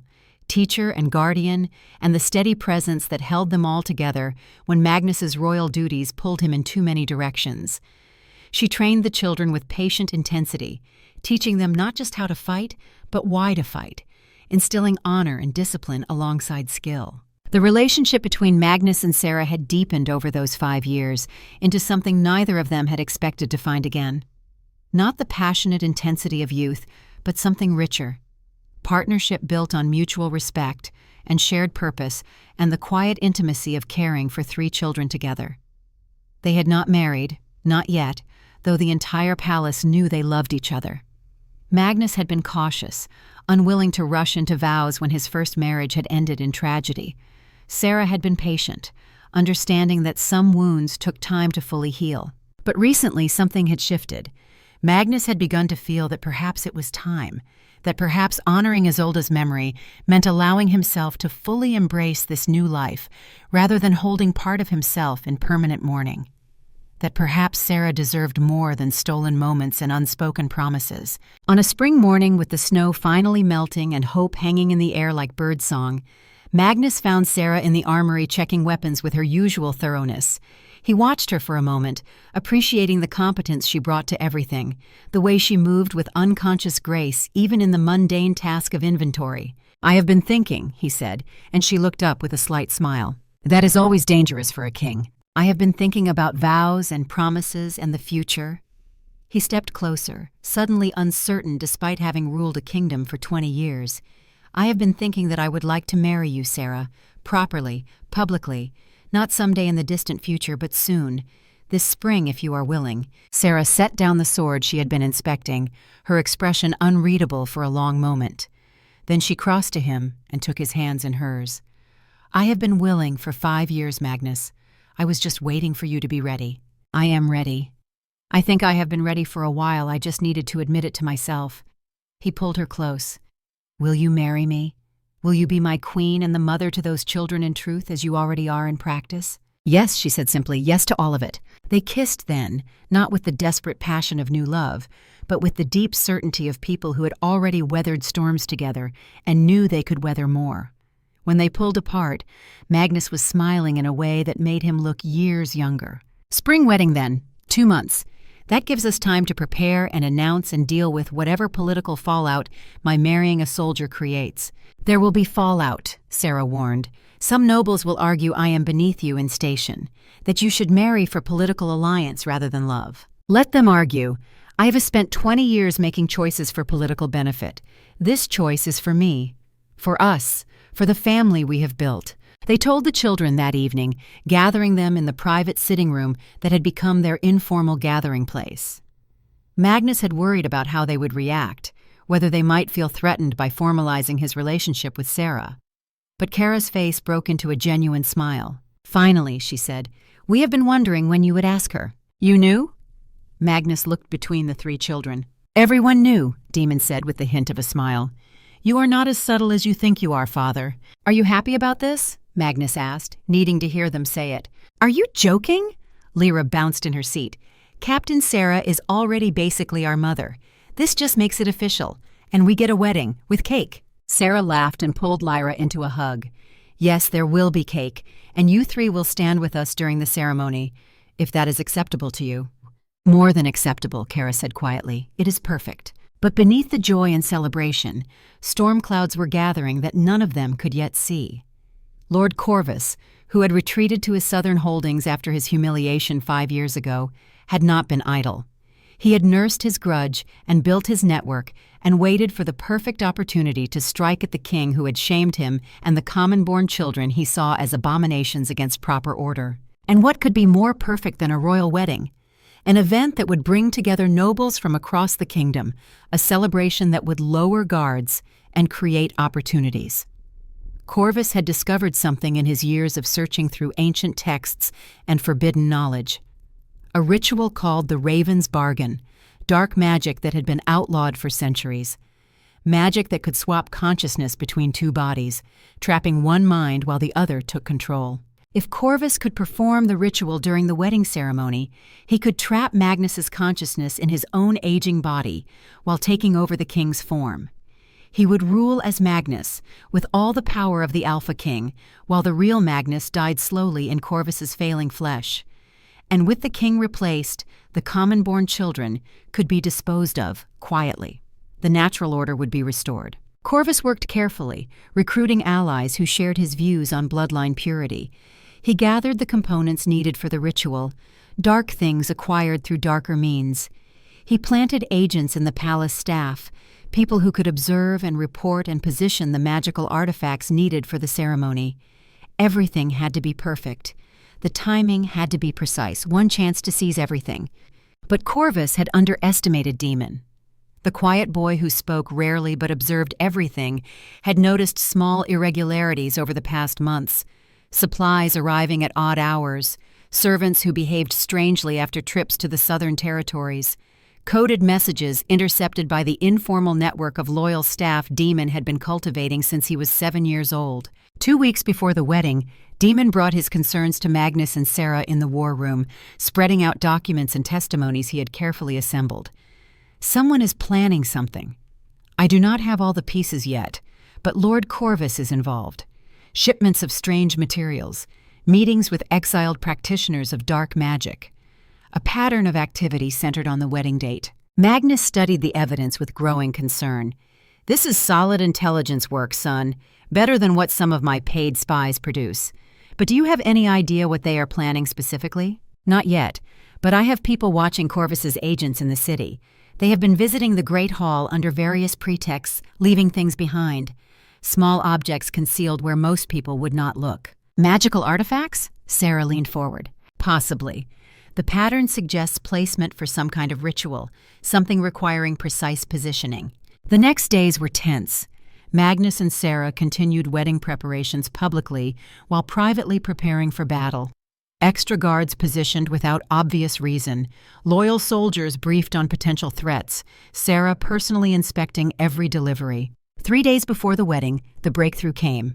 One of Daemon's informants, a servant who had infiltrated Corvus's household, managed to steal a page from his private journal. She paid for that theft with her life, but got the document to Daemon first. Daemon brought the page to his parents late at night, his face pale with grief. They need to read this. Magnus read it twice, his expression darkening. The handwriting was cramped and obsessive, detailing the Raven's bargain, a ritual of consciousness transference requiring precise timing, specific artifacts, and a moment of vulnerability, like during wedding vows. The ritual would trap Magnus in Corvus's failing body while Corvus took the king's form. It would happen in seconds, too fast to prevent, irreversible once complete. Sarah looked over his shoulder, her hand tightening on his arm. This cannot be real. Consciousness transference is myth. Apparently not, Magnus said grimly. Or Corvus believes it enough to attempt it. The attempt alone could harm people. He looked at Daemon. You are certain this is legitimate? As certain as I can be. The source was Mira. She worked for me for 2 years. She gave her life for this information. Magnus nodded slowly. Then we honor her sacrifice. The question is how we respond. We cancel the wedding, Sarah said immediately. Remove the target. No, Daemon said with surprising vehemence. If we cancel, Corvus goes underground, waits years for another chance. We lose the opportunity to end this permanently. Magnus looked at his son with new appreciation. You sound like a general. I had a good teacher, Daemon said toward Sarah. Corvus has committed to this plan. That makes him vulnerable. If we know what he is planning, we can defend and catch him in treason. Then we need a counter-strategy, Sarah said. He needs artifacts positioned for the ritual? Yes. They would be in the ceremony space, hidden but positioned specifically. Then we find them and replace them with fakes. When the ritual fails, we have him for treason and dark magic, both capital offenses. There is risk, Magnus warned. If we miss even one component, if it works partially, the consequences could be catastrophic. Life is risk, Sarah said firmly. We face it together. Over the next 3 days, Daemon's network worked with quiet efficiency. They identified 3 artifacts hidden in the Great Hall, small objects pulsing with dark magic that made Magnus's skin crawl. They replaced each with identical fakes holding no power. They also prepared countermeasures. Magnus wore a talisman blessed by their strongest priestess, grounding his consciousness to his body. Sarah positioned elite guards throughout the hall. Daemon, Kara, and Lyra were briefed fully because Magnus refused to hide truth from children who had proven their courage. The wedding day dawned clear and bright, perfect spring morning designed for new beginnings. The great hall transformed with flowers and banners, nobles filling seats to witness their king marry a common soldier in defiance of tradition. It should have been purely joyful. Instead, beneath celebration, tension thrummed like a plucked bowstring. Magnus stood at the altar in formal robes, 3 children beside him as honor attendants. Kara wore a dress, but kept a ceremonial knife at her belt. Daemon's eyes never stopped moving. Lyra stood between siblings, radiating calm. Sarah entered to traditional music, walking alone, head high despite simple soldier's dress. As she walked toward Magnus, their eyes met and held. Whatever happened, they would face it together. The ceremony began. The priestess spoke of bonds and partnership and sacred trust. Magnus and Sarah made their vows, promising love and loyalty until death. Every word sincere, every word weighted with knowledge that death might attempt separation within minutes. Magnus felt the moment Corvus began the ritual. A crawling sensation across his skin, pressure against consciousness like hands pushing at locked door. He saw Corvus in the front row, hands hidden, lips moving in silent incantation. The Lord's face twisted with concentration and malicious joy, but nothing happened. The artifacts were inert fakes. The ritual scraped against Magnus's talisman and found no purchase. Seconds passed. The pressure grew desperate, frantic. Corvus's face shifted from concentration to confusion to dawning horror. Sarah saw it too. She raised her hand and guards moved instantly, surrounding Corvus before he could react. The congregation erupted in shocked murmurs. Magnus raised his hand and silence fell. Lord Corvus, Magnus said, his voice carrying, you stand accused of practicing forbidden dark magic, conspiracy to commit treason, and attempting harm against your king. How do you answer? Corvus struggled against guards, face contorted. They are not my charges. You are the criminal, raising commonborn filth as heirs. I sought only to restore proper order. By stealing my body? By using outlawed magic? You have confessed before 300 witnesses, Corvus. Your words condemn you." Then a woman's voice cut through the hall, young and furious. "My father's words condemn him, but his actions condemn him more." Everyone turned. A young woman stepped forward, family resemblance to Corvus unmistakable. His daughter, Lyra. "Lady Lyra," Magnus acknowledged, "you have something to add?" "I denounce my father as traitor and would-be murderer." She walked to stand before Magnus and Sarah, then knelt. "For months I have watched him descend into madness. I tried to stop him through subtle means, feeding intelligence to Prince Daemon's network, but I should have spoken sooner. For my cowardice, I beg your mercy." Corvus stared at his daughter with absolute betrayal. "You? You were the source? You turned against your own blood?" "I turned against evil, father. Blood does not excuse what you have done." She stood and faced him. "You taught me honor when I was young. You forgot those lessons. I will not forget them." The hall was silent. High drama, family betraying family, old hatreds erupting. "Lord Corvus," Magnus said formally, "for the crimes of treason, attempted regicide, and forbidden magic, I strip you of all titles, lands, and rights. You are exiled permanently. If you return, the sentence is death. Guards, remove him." Corvus was dragged away, screaming about bloodlines and doom. Magnus turned to Lyra. "You could have remained silent. Why risk everything?" "Because what he planned was wrong," she met his eyes. "And because those 3 children have shown more honor than most nobles born to privilege. They earned their place through character. My father could not see that. But I can." Magnus glanced at Sarah, who nodded. "Then rise, Lady Lyra. Your titles remain yours. Your lands stay in your care. You are welcome at this court." The hall erupted in applause. Lyra bowed deeply, tears streaming. "Now," Magnus said, turning back to the priestess, his voice warming, "if there are no other assassination attempts, might we finish getting married?" Laughter followed, genuine and cathartic. The ceremony concluded with final vows and traditional kiss. Magnus and Sarah were married at last. The celebration afterward was genuine joy mixed with relief. Nobles who had worried saw how Magnus and Sarah worked together, how 3 children stood with them as united family, how crisis was handled with grace. Support solidified. But the best moment came late, when formal celebration wound down and Magnus and Sarah found themselves alone with children in private quarters. They sprawled across furniture in formal clothes, exhausted but triumphant. "That," Lyra said emphatically, "was the most exciting wedding ever." "I would have preferred boring," Magnus admitted. "My heart cannot take ceremonies where my consciousness is nearly stolen." Daemon allowed himself a small smile. "But you have to admit, my intelligence network performed excellently." "You saved us all, son," Sarah said warmly. "Your network, observation, patience in gathering evidence. Without that, today could have ended very differently." "So what happens now?" Kara asked. "Corvus is exiled. His daughter is on our side. Is it over?" Magnus and Sarah exchanged glances. Nothing is ever truly over in politics. There will always be those who oppose change. But we won today. We proved chosen family is as strong as blood family. That is victory worth celebrating. "Besides," Magnus added, "I am married to the most formidable woman in the kingdom and have 3 of the finest children any father could ask for. Whatever challenges come next, I like our chances." They sat together in comfortable silence, a family forged by choice and crisis and love. The real victory was simply being together, safe, whole, home. Years continued to pass, each adding texture to their lives. The children grew from promising youngsters into remarkable young adults. But the transformation was not instantaneous. It happened in stages, through specific moments that shaped who they became.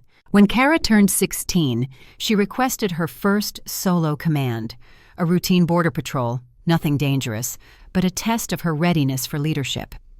Magnus approved reluctantly, watching her ride out with a small detachment of 8 experienced soldiers who had orders to observe but let her lead. She returned 3 days later, having encountered a group of rogue wolves, 5 of them, hungry and desperate, living in caves near the border. Kara had approached under white flag of truce, something that made her escort nervous, but showed remarkable courage. She offered them choice: join civilized society, accept pack bonds and community rules, or leave the territory peacefully. 4 accepted, drawn by the sincerity in her young voice and the promise of belonging.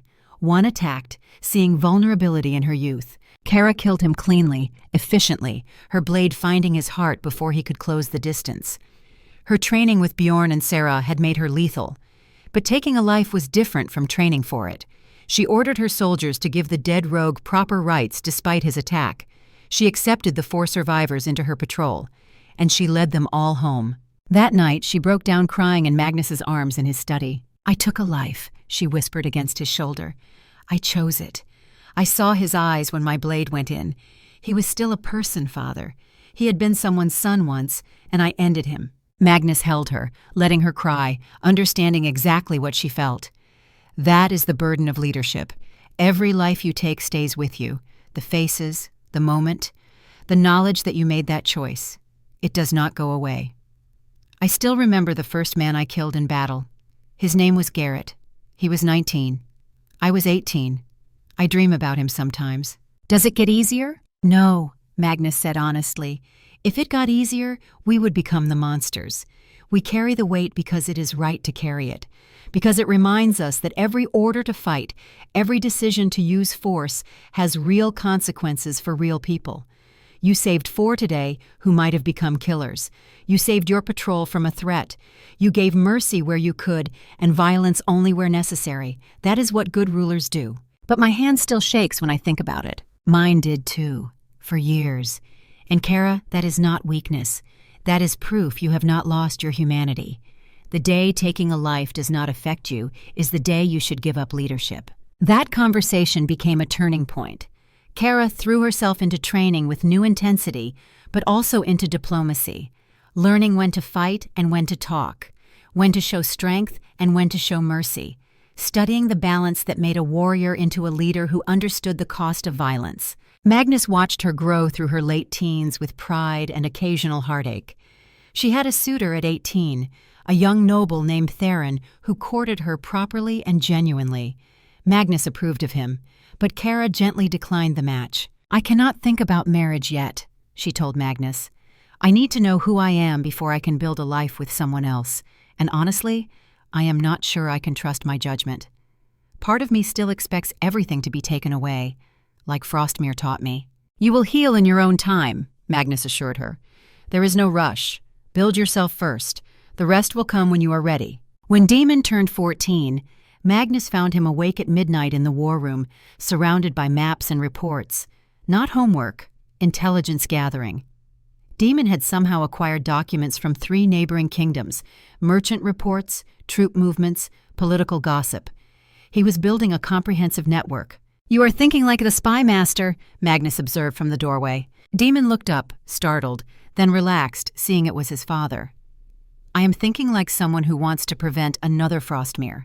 If we know what is happening beyond our borders, we can stop threats before they reach our people. See the pattern before it becomes danger." Magnus entered and studied the maps. "It is impressive work. But Daemon, this is dark work. Secrets and lies and morally gray decisions. Are you prepared for that burden?" "Better I do the dark work so Kara can rule in the light," Daemon said quietly. "Better I carry that burden so Lyra can be the face people love. We each have our role, Father. Kara is the sword. I am the shield no one sees. Lyra is the heart. Together we are what this kingdom needs. You have been planning this for years, since I was 9 and realized I could gather information no one else noticed. I am not a warrior like Kara. I cannot inspire people like Lyra.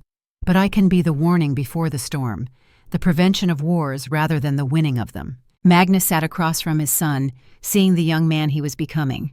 Strategic mind, patient dedication, willingness to do necessary work in shadows. You are more than I ever hoped for all 3 of you. But Daemon, promise me something. "What?" "Never let the shadows consume you. Never lose yourself in the work. Remember, you have people who love you, who see you, who value you for more than your intelligence network." Daemon nodded seriously. "I promise, Father. And thank you for understanding. I know some would see this as dishonorable work." "Honor is not about fighting in the light," Magnus said. "It is about fighting for the right reasons. You want to protect people. That is the most honorable motivation there is." By the time Daemon was 18, his network stretched across 5 kingdoms. He had prevented 2 potential conflicts through early warnings. Diplomatic crises were resolved before they escalated because Daemon knew about them weeks before official channels. Magnus came to rely on his son's intelligence as much as any military asset.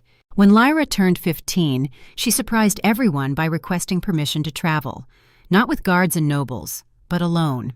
Well, not entirely alone. In common clothes with a single trusted guard disguised as her companion. She wanted to see the kingdom as common people saw it. Magnus struggled with the request. It was dangerous, unseemly for a princess, unconventional in every way. Sarah supported it. She needs to understand the realm she will help rule. Let her go, Magnus. Trust her. So Lyra traveled for 6 months, working in taverns and farms and villages. She used a false name, lived in common housing, earned wages doing physical labor. And she listened. To what people said when they did not know royalty listened. To their hopes and fears, their complaints about taxes and nobles and the disconnect between palace and people. She returned thin and brown from sun and carrying journals full of observations. Magnus hardly recognized the woman who walked through the palace gates. Lyra had left as a girl. She returned as someone who understood her kingdom in ways no other royal ever had. I want to establish councils, Lyra told Magnus and Sarah that first night back. Not noble councils, common councils. Farmers, craftsmen, merchants, healers, teachers, people who know what the realm actually needs instead of what nobles think it needs.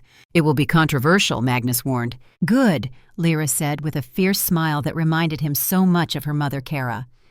If we are not making nobles uncomfortable, we are not changing enough. The kingdom belongs to everyone, not just people born to the right families. You taught us that by raising us. Now let me prove it is not just philosophy. Over the next years, Lyra established regional councils across the kingdom. She fought resistance from traditional nobles. She won support from common folk who finally felt heard. She built bridges between palace and people that had never existed. And she became beloved in a way that political necessity could never manufacture. People loved her because she had lived among them, because she understood their struggles, because she fought for them. When Lyra was 22, Magnus watched her address a crowd of over 3,000 common folk in the capital square. She spoke without notes about fair taxation and opportunity and the value of every person regardless of birth. The crowd roared approval. Nobles in attendance looked uncomfortable. Magnus felt pride so profound it hurt. "That is your daughter," Sarah whispered beside him. "Those are all 3 our children," Magnus corrected. "Look what they have become." In the crowd, he spotted Daemon near the back, watching everything, his intelligence network probably tracking how nobles reacted. And near the platform, Kara stood in full armor, ostensibly as guard, but really as visible support for her sister.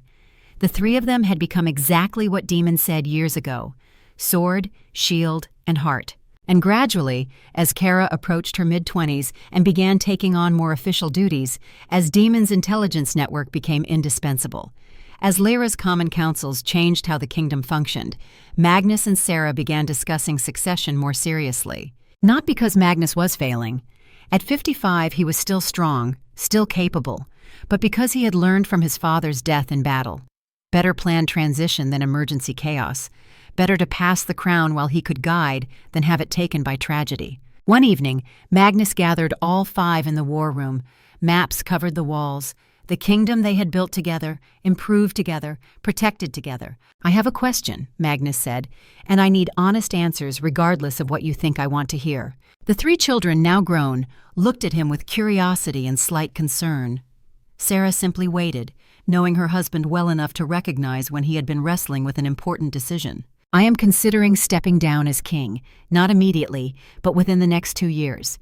Passing the crown to the next generation while I am still young enough to guide and advise." Silence, profound and heavy. Finally Kara spoke, her voice careful. "You want me to take the throne." "I want to know if you want it," Magnus corrected. "There is a difference. Kara, you have been raised as a princess, trained as a warrior and leader. You have earned respect of nobles and common folk alike. You are ready, but being ready does not mean you have to accept it. The crown is a burden as much as an honor. I will not force it on you." "What about the council?" "They still have members who believe only blood heirs should rule. Then they can voice their objections during the transition period," Sarah said. "We have 2 years to build support and make your succession so obvious that opposition crumbles. But your father is right. This has to be your choice. Kara looked at her siblings. Daemon? Lyra? What do you think? I think you would be an excellent queen, Daemon said. You have the tactical mind, the strength, the compassion. And you would not rule alone. You would have Sarah as advisor, father as counsel, Lyra and myself as your voice among different factions. We are strongest together. Lyra nodded agreement. Plus, someone has to make sure the kingdom does not backslide into bloodline obsession stupidity. Who better than the orphan girl who became princess through merit? The message alone is worth any political trouble. Kara was quiet for a long moment, processing the weight of what was being offered. Magnus watched her face, seeing the calculations, the doubts, the growing certainty. His daughter, his fierce, brilliant, compassionate daughter who had survived Frostmere and become this. Finally, she spoke. I never expected this when you found us in those ruins 17 years ago. I thought we would have a home and safety and maybe some basic education. I never imagined being asked to rule a kingdom. Neither did I, Magnus said. But life rarely goes as we expect. The question is not what you imagined, but what you want now, what you are willing to take on. Then yes, Kara's voice strengthened with certainty. Yes, I will accept the crown when you choose to pass it. Not because of what I was born as, but because of who you helped me become. And I will rule with the same principle that you raised me with. That merit and character matter more than blood, that everyone deserves the chance I was given. Magnus felt emotion tighten his throat. Then we begin preparations tomorrow, a 2-year transition. Time to shore up support, establish your authority gradually, ensure the kingdom accepts you without question by the time the crown passes. The years of preparation were not without challenges. There were nobles who objected, traditionalists who clung to bloodline purity despite the obvious capability of Magnus's chosen heir. But Magnus had learned much about politics in 30 years of rule. He outmaneuvered opponents, built coalitions, demonstrated Kara's competence in carefully staged scenarios that proved her worth to even skeptical observers. A border dispute with the Western Kingdom arose. Magnus sent Kara to negotiate. She returned with not just a treaty, but a trade agreement that benefited both realms. Skeptics had to acknowledge her diplomatic skill. A rogue pack threatened the southern villages. Magnus assigned Kara military command. She eliminated the threat with minimal casualties and integrated survivors into civilization. Critics had to admit her tactical ability. A famine struck the eastern provinces after bad harvests. Magnus gave Kara authority to manage the crisis. She redistributed grain stores, organized relief, and implemented Lyra's idea for emergency common councils to coordinate local efforts. The response was so effective that no one starved. Doubters had to recognize her administrative competence. Sarah served as both warrior trainer and political mentor, teaching Kara the delicate balance of strength and diplomacy, how to project power without arrogance, how to show mercy without appearing weak, how to build consensus while maintaining authority. Daemon's intelligence network ensured no plots could take root without warning. Several nobles who planned to challenge the succession found their schemes exposed before they could act.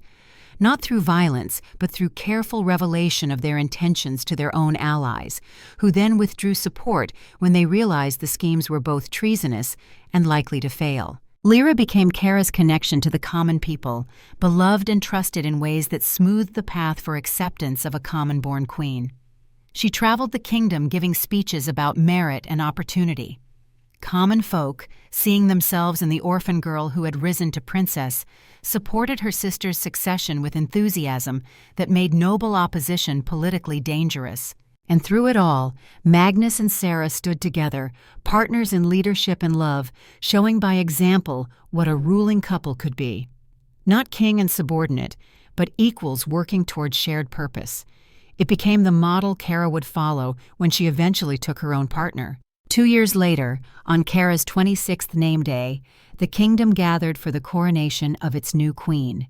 The ceremony in the same great hall where Magnus and Sarah had married, where Corvus had been defeated, where so much history had unfolded. Magnus stood beside the throne, holding the crown that had rested on his head for 30 years. Kara knelt before him, head bowed, bearing regal. Behind her stood Daemon and Lyra. Beside Magnus stood Sarah. Kara of the Northern Territories, Magnus said formally, voice carrying. You were born in a small village at the edge of my kingdom. You survived tragedy that would have broken most adults. You were raised in this palace not as charity, but as family. You have proven yourself in combat, strategy, leadership, character. You have earned respect of warriors, nobles, and common folk. He lowered the crown but paused.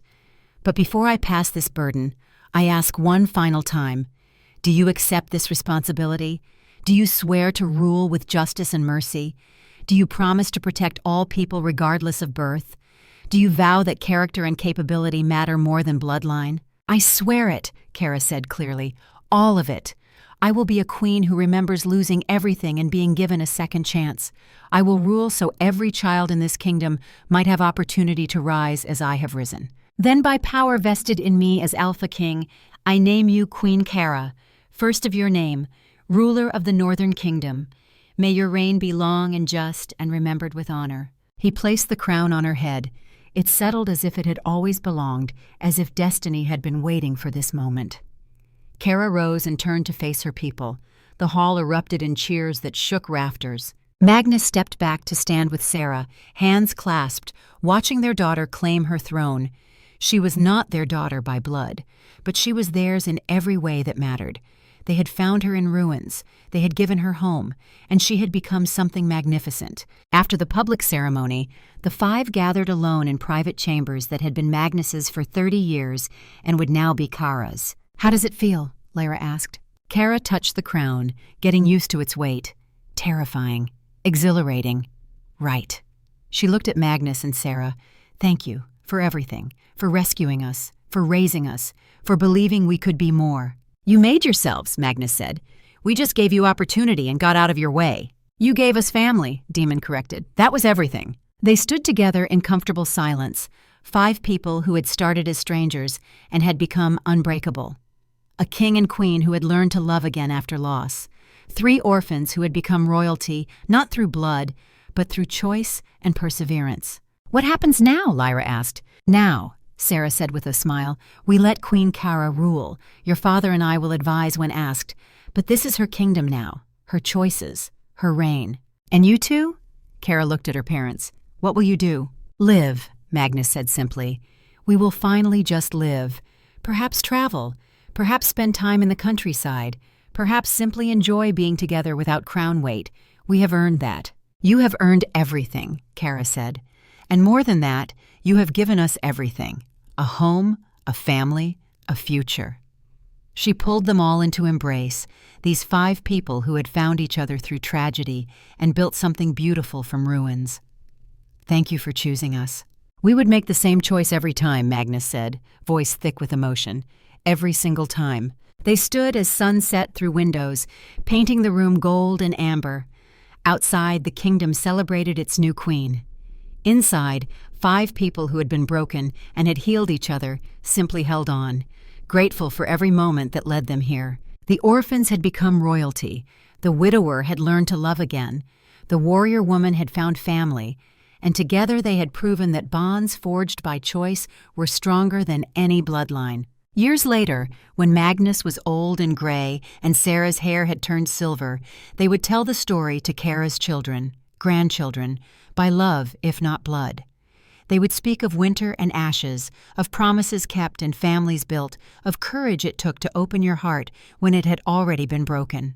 And the children would listen and understand that legacy was not about what you inherited, but what you chose to become.